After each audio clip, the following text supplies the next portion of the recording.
ನಾನಿವತ್ತು military hotel ಶೈಲಿನಲ್ಲಿ ಮನೆಯಲ್ಲೇ ತುಂಬ ಸುಲಭವಾಗಿ ಕಾಲ್ ಸೂಪನ್ನು ಮಾಡ್ಕೊಳ್ಳೋದನ್ನು ತೋರಿಸ್ತಾ ಇದ್ದೀನಿ. ಮನೆಯಲ್ಲಿ ವಯಸ್ಸಾದವರಿದ್ದರೆ ದೊಡ್ಡವರು ಚಿಕ್ಕವರು ಯಾರಿದ್ರೂ ಕೂಡ ಬಹಳ ಇಷ್ಟಪಟ್ಟು ಈ ಸೂಪನ್ನು ಕುಡಿತಾರೆ. ತುಂಬ ಸುಲಭವಾಗಿ ಮಾಡ್ಕೋಬೋದು. ನಾನು ತೋರಿಸ್ತಕ್ಕಂಥ ವಿಧಾನದಲ್ಲಿ ಮಾಡಿಕೊಂಡ್ರೆ 1 ಗ್ಲಾಸ್ ಸೂಪು ಕುಡಿಯೋ ಜಾಗದಲ್ಲಿ ನೀವು 2 ರಿಂದ 3 ಗ್ಲಾಸ್ ಬೇಕಿದ್ರೂ ಕುಡಿದ್ಬಿಡ್ತೀರ.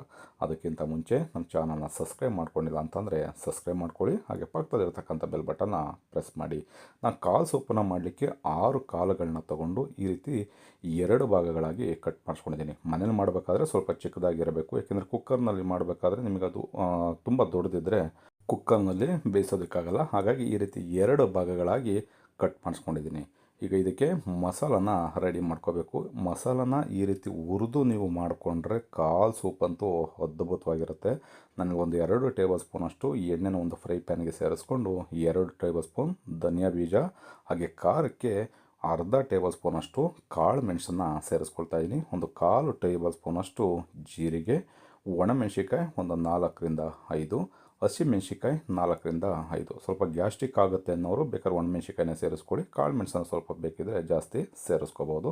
1 ಗೆಡ್ಡೆ ಬೆಳ್ಳುಳ್ಳಿ, 1 ಇಂಚಿನಷ್ಟು ಶುಂಠಿ, 3 ಲವಂಗ, 1 ಇಂಚಿನಷ್ಟು ಚಕ್ಕೆ, ಹಾಗೆ 1 ಈರುಳ್ಳಿನ ಈ ರೀತಿ ಕಟ್ ಮಾಡಿ ಸೇರಿಸ್ಕೊಳ್ತಾ ಇದ್ದೀನಿ. ನೀವು ಹಳ್ಳಿ ಕಡೆ ಮಾಡೋದಾದರೆ ಮನೆಯಲ್ಲಿ ಏನಾದರೂ ಸೌದೆ ಒಲೆ ಇದ್ದರೆ ಬೆಳ್ಳುಳ್ಳಿ ಮತ್ತು ಈರುಳ್ಳಿನ ಕೆಂಡದಲ್ಲಿ ಸುಟ್ಕೊಂಡು ನೀವು ಹಾಕ್ಕೊಳ್ಳಿ, ಇನ್ನೂ ಬಹಳ ರುಚಿಯಾಗಿರುತ್ತೆ ಸೂಪು.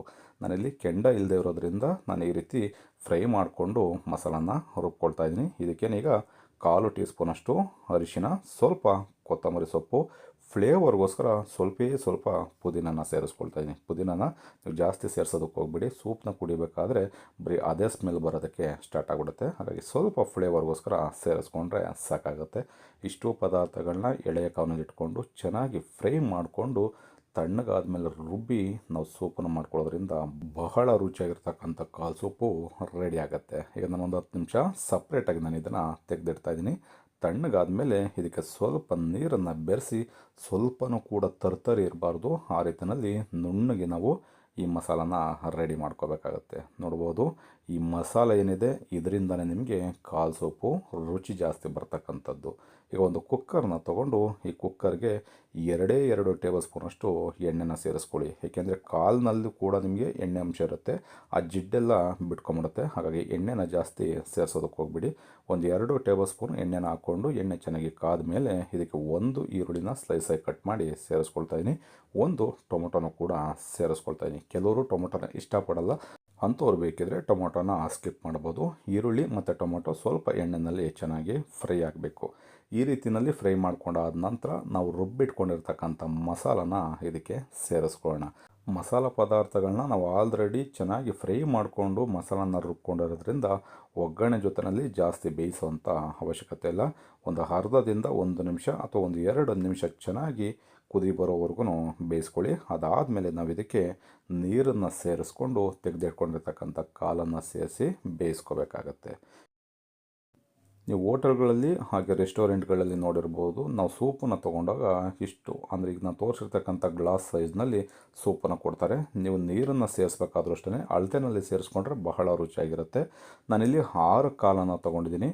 6 ಕಾಲನ್ನ ತೊಗೊಂಡಿರೋದ್ರಿಂದ 7 ಗ್ಲಾಸಿನಷ್ಟು ನೀರನ್ನು ಸೇರಿಸ್ಕೊಳ್ತಾ ಇದ್ದೀನಿ.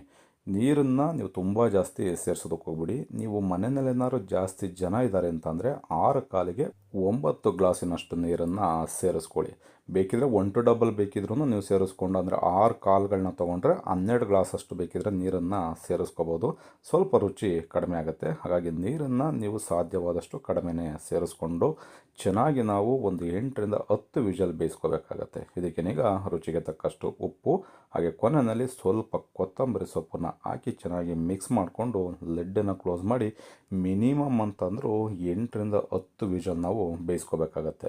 ನೀವು ಕಾಲನ್ನು ಚೆನ್ನಾಗಿ ಬೇಯಿಸಲಿಲ್ಲ ಅಂತ ಅಂದರೆ ನಿಮಗೆ ಸೂಪ್ ರುಚಿ ಚೆನ್ನಾಗಿ ಬರೋದಿಲ್ಲ. ಹಾಗಾಗಿ ನೀವು ಬೆರಳಿನಲ್ಲಿ ಕಾಲನ್ನು ಪ್ರೆಸ್ ಮಾಡಿದ್ರೆ ಹಾಗೆ ಬೆರಳಲ್ಲೇ ಕಟ್ಟಾಗ್ಬಿಡಬೇಕು. ಆ ರೀತಿಯಲ್ಲಿ ಸಾಫ್ಟಾಗಿ ನಾವು ಚೆನ್ನಾಗಿ ಬೇಯಿಸ್ಕೋಬೇಕಾಗತ್ತೆ. ಈಗ 10 ವಿಷಲ್ ಆಗಿದೆ. ಕುಕ್ಕರ್ ಕಂಪ್ಲೀಟಾಗಿ ತಣ್ಣಗಾದ ಮೇಲೆ ತೆಗೆದಿದ್ದೀನಿ. ನೋಡ್ಬೋದು ಎಷ್ಟು ಸಖತ್ತಾಗಿ ಕಾಳುಗಳು ಕೂಡ ಬೆಂದಿದೆ ಅಂತ.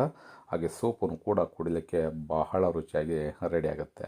ಇದೇ ವಿಧಾನದಲ್ಲಿ ನಾನು ತೋರಿಸಿರ್ತಕ್ಕಂಥ ವಿಧಾನದಲ್ಲಿ ನೀವು ಒಂದು ಸಲ ಮಾಡಿಕೊಂಡ್ರೆ ಒಂದೇ ಟೈಮ್ಗೆ ಪೂರ್ತಿ ಕಾಲು ಮತ್ತು ಸೂಪನ್ನು ಖಾಲಿ ಮಾಡಿಬಿಡ್ತೀರ, ಅಷ್ಟು ರುಚಿಯಾಗಿರುತ್ತೆ. ಈ ರೆಸಿಪಿ ನಿಮಗೆ ಇಷ್ಟ ಆಯಿತು ಅಂತ ಅಂದ್ಕೊಳ್ತೀನಿ. ಇಷ್ಟ ಆಗಿದ್ದರೆ ಆದಷ್ಟು ಜನಕ್ಕೆ ಈ ರೆಸಿಪಿನ ಶೇರ್ ಮಾಡಿ. ಇನ್ನು ಹೊಸದಾಗಿ ನೋಡ್ತಾ ಇರ್ತಕ್ಕಂಥವ್ರು ನಮ್ಮ ಚಾನಲ್ನ ಸಬ್ಸ್ಕ್ರೈಬ್ ಮಾಡ್ಕೊಂಡಿಲ್ಲ ಅಂತಂದರೆ ಸಬ್ಸ್ಕ್ರೈಬ್ ಮಾಡ್ಕೊಳ್ಳಿ. ಹಾಗೆ ಪಕ್ಕದಲ್ಲಿ ಇರ್ತಕ್ಕಂಥ ಬೆಲ್ ಬಟನ್ನ ಪ್ರೆಸ್ ಮಾಡಿ. ನೋಡ್ಬೋದು ಎಷ್ಟು ಸಖತ್ತಾಗಿ ಸೂಪು ರೆಡಿಯಾಗಿದೆ ಅಂತ. ನಾನು ಕೈನಲ್ಲಿ ಈಗ ಒಂದು ಪೀಸನ್ನು ತೊಗೊಂಡು ತೋರಿಸ್ತಾ ಇದ್ದೀನಿ ಎಷ್ಟು ಮೃದುವಾಗಿ ಬೆಂದಿದೆ ಅಂತ. ಈ ರೀತಿಯಲ್ಲಿ ಬೇಯಿಸ್ಕೊಂಡ್ರೆ ಮಾತ್ರ ಕಾಲು ಮತ್ತು ಸೂಪು ಎರಡೂ ಕೂಡ ಬಹಳ ರುಚಿಯಾಗಿರುತ್ತೆ.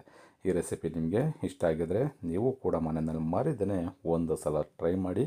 ಹೇಗಿತ್ತು ಅಂತ ಕಮೆಂಟ್ ಮಾಡಿ ತಿಳಿಸಿ. Thank you.